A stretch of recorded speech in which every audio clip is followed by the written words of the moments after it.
Options trading ఈ పేరు వినగానే రెండు రకాల రియాక్షన్లు వస్తాయి. కొంతమందేమో అదొక స్థిరమైన ఆదాయ మార్గం అంటారు. మరికొంతమందేమో అబ్బే అదో పెద్ద గ్యాంబ్లింగ్, జూదం లాంటిది అంటారు. విచిత్రం కదా, ఒకే ట్రేడింగ్ సాధనం గురించి ఇంత వేర్వేరు అభిప్రాయాలెలా ఉంటాయి? సరే, ఈరోజు మనమేం చేద్దామంటే ఈ హైప్ అంతా పక్కన పెట్టేసి దీని వెనుకున్న అసలు కదేంటో, నిజమైన స్ట్రాటజీస్ ఏంటో లోతుగా చూద్దాం. ఉదాహరణకి ఈ నంబర్ చూడండి, 91%. ఒక సోర్స్ ఏం చెప్తుందంటే ఒక పర్టికులర్ స్ట్రాటజీ వాడి 5 ఏళ్లలో 91% విన్ రేట్ సాధించారట. అంటే ఆలోచించండి, చేసిన ప్రతి 10 ట్రేడ్లలో 9 సక్సెస్ అయ్యాయన్నమాట. వినడానికి అద్భుతంగా ఉంది కదూ, కానీ ఇది నిజంగా సాధ్యమేనా?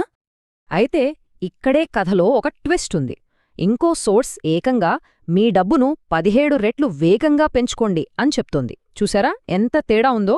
ఒకవైపేమో నెమ్మదిగా స్థిరంగా 91% విన్ రేట్, మరోవైపేమో మెరుపు వేగంతో డబ్బుని 17 రెట్లు పెంచుకోవడం.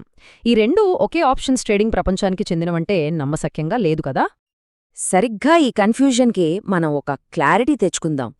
ఈ అద్భుతమైన వాగ్దానాల వెనక, ఈ హైప్ వెనకున్న అసలైన స్ట్రాటజీస్ ఏంటి, అసలవి ఎలా పనిచేస్తాయి, వాటి వెనకున్న లాజిక్ ఏంటి? పదండి లోతుగా పరిశీలిద్దాం. ఓకే, అన్నిటికంటే ముందు మనం బేసిక్స్తో మొదలుపెడదాం. అసలు ఈ ఆప్షన్ కాంట్రాక్ట్ అంటే ఏంటి? సింపుల్గా చెప్పాలంటే ఇదొక కాంట్రాక్ట్. ఒక నిర్దిష్ట ధరకు 100 షేర్లని కొనడానికి లేదా అమ్మడానికి ఒక హక్కు ఇస్తుంది, అంతే. ఇక్కడ 100 షేర్లు అనే పాయింట్ చాలా ముఖ్యం, ఎందుకంటే ఇదే అసలు మ్యాజిక్. తక్కువ డబ్బుతో ఎక్కువ షేర్లను కంట్రోల్ చేసే పవర్ని, అంటే లీవరేజ్నిచ్చేది ఇదే. ఆప్షన్స్ ట్రేడింగ్ అంటే చాలా కాంప్లెక్స్ అనుకుంటారు, కానీ మీకు తెలుసా, ఎంత పెద్ద స్ట్రాటజీ అయినా సరే దాని వెనక ఉండేది ఈ 4 సింపుల్ యాక్షన్సే. అవేంటంటే ఒక కాల్ కొనడం, ఒక పుట్ కొనడం, ఒక కాల్ అమ్మడం, ఇంకా ఒక పుట్ అమ్మడం, అంతే. ఈ 4ంటినీ మనం సరిగ్గా అర్థం చేసుకుంటే చాలు, మిగతా స్ట్రాటజీస్ అన్నీ వీటి కాంబినేషన్సే అన్నమాట. సరే, అయితే ఇప్పుడు ఆప్షన్స్ని ఉపయోగించే 3 ప్రధాన మార్గాల గురించి తెలుసుకుందాం. ఇందులో మొదటిది లాంగ్ టర్మ్ గ్రోత్, అంటే దీర్ఘకాలంలో స్టాక్ మార్కెట్ పెరుగుతుందని నమ్మే ఇన్వెస్టర్ల కోసం అన్నమాట. వీళ్ళు ఒక కంపెనీ భవిష్యత్తుపై చాలా పాజిటివ్గా, బుల్లిష్గా ఉంటారు. ఇక్కడ మెయిన్ ఐడియా ఏంటంటే స్టాక్ రీప్లేస్మెంట్. ఒక్కసారి ఆలోచించండి, ఒక మంచి కంపెనీలో 100 షేర్లు కొనాలంటే ఎంత డబ్బు కావాలి? చాలా ఎక్కువ కదా. మరి అంత డబ్బు పెట్టుకుండానే ఆ షేర్ల పెరుగుదలలో భాగం పంచుకోగలిగితే ఎలా ఉంటుంది? అద్భుతంగా ఉంటుంది కదా. సరిగ్గా ఆ పని చేసేదే ఒక ఆప్షన్ కాంట్రాక్ట్. ఈ తేడా ఎంత పెద్దదో మీరే చూడండి. ఉదాహరణకి QQQ అనే ఒక ఫేమస్ ETF ఉంది. దాని 100 షేర్లు కొనాలంటే సుమారుగా 40 లక్షల రూపాయలకు పైనే అవుతుంది. కానీ LEAPS అని పిలిచే ఒక లాంగ్ టర్మ్ ఆప్షన్ తీసుకుంటే అదే 100 షేర్ల ఎక్స్పోజర్ని కేవలం 4 నుండి 5 లక్షల రూపాయలతోనే పొందొచ్చు. అంటే ఏంటి, 10వ వంతు ఖర్చుతోనే అదే రేంజ్ లాభాలు సంపాదించే అవకాశం దొరుకుతోందన్నమాట. చూడండి, కొంతమంది ట్రేడర్లు ఉంటారు, వాళ్ళు ఎమోషన్స్కి అస్సలు చోటివ్వరు, అంతా రూల్స్ ప్రకారమే జరగాలి అనుకుంటారు. వాళ్లకోసమే ఇలాంటి మెకానికల్ స్ట్రాటజీస్. ఇక్కడ చూడండి, ఈ లీప్స్ వ్యూహంలో ప్రతిదీ క్లియర్గా ఉంది. ఎప్పుడు కొనాలి? స్టాక్ 1% పడినప్పుడు. ఎలాంటి ఆప్షన్ కొనాలి? 12 నెలల పైన గడువున్నది. ఎప్పుడు అమ్మాలి? 50% లాభం రాగానే. అంతా సెట్ చేసి పెట్టేయడమే, ఆ తర్వాత సిస్టమ్ చూసుకుంటుంది. అయితే అందరి లక్ష్యం లాంగ్ టర్మ్ గ్రోత్ కాకపోవచ్చు. కొంతమందికి తమ ఇన్వెస్ట్మెంట్స్ నుంచి ప్రతీ నెలా ఒక రెగ్యులర్ ఇన్కమ్, అంటే ఇంటి అద్దె వచ్చినట్లుగా ఒక స్థిరమైన ఆదాయం కావాలి. అలాంటి వారి కోసమే ఈ రెండవ మార్గం, స్థిరమైన ఆదాయాన్ని సంపాదించడం. ఈ దారిలో మన ఆలోచనా విధానం పూర్తిగా మారిపోతోంది. ఇక్కడ మనం గెలుస్తామా ఓడిపోతామా అని టెన్షన్ పడే ప్లేయర్లా కాకుండా ఎప్పుడూ గెలిచే క్యాసినో యజమానిలా, అంటే హౌజ్లా ఆలోచిస్తాం. అదెలా సాధ్యం? సింపుల్. సమయం గడిచే కొద్దీ ఐస్ క్రీం కరిగినట్టు ఆప్షన్స్ వాటి విలువను కోల్పోతాయి. మనం ఆ కరిగిపోయే విలువనే అమ్ముతాం.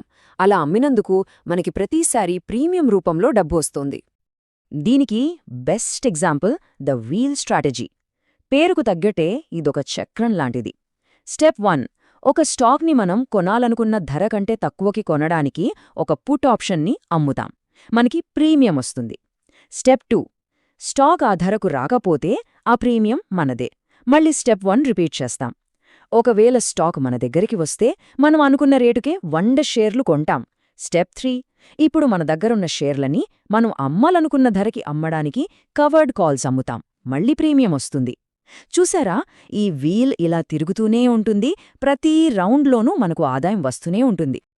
సో, ఈ ఇన్కమ్ స్ట్రాటజీస్లో ఉన్న అసలైన పవర్ ఏంటంటే కంట్రోల్. మార్కెట్ ఎక్కడికి పోతుందో అని రోజు టెన్షన్ పడక్కర్లేదు.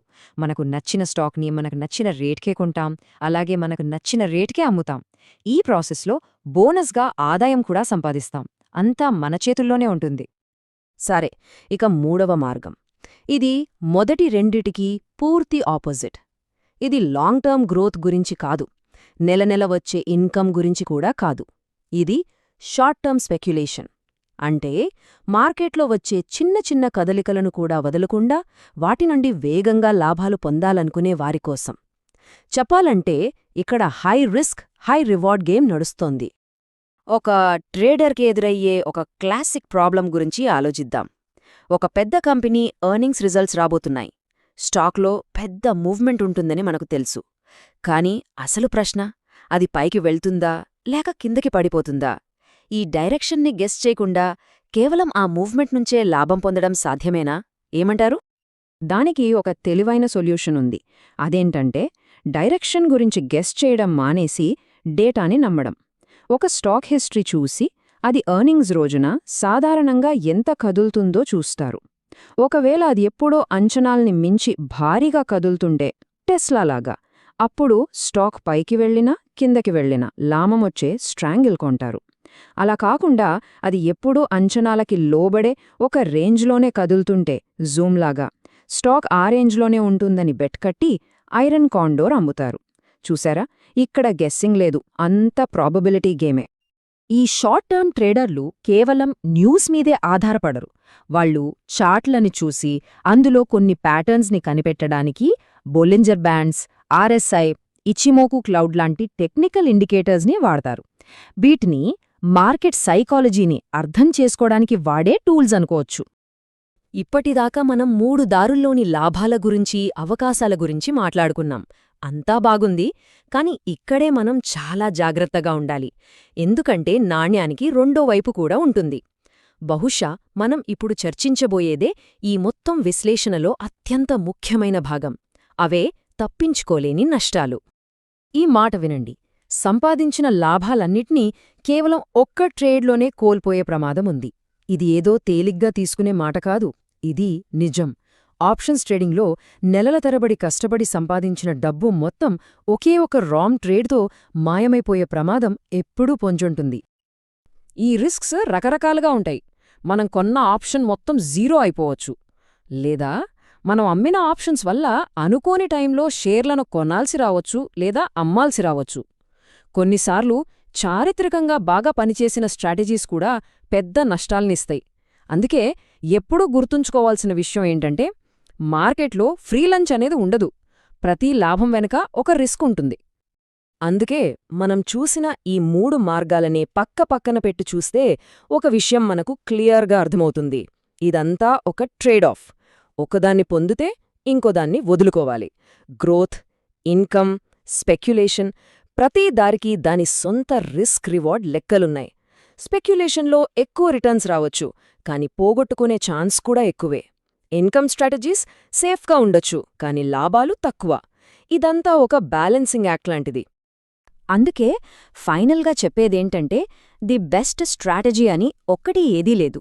ఎందుకంటే సరైన స్ట్రాటజీ అనేది పూర్తిగా పర్సనల్ విషయం.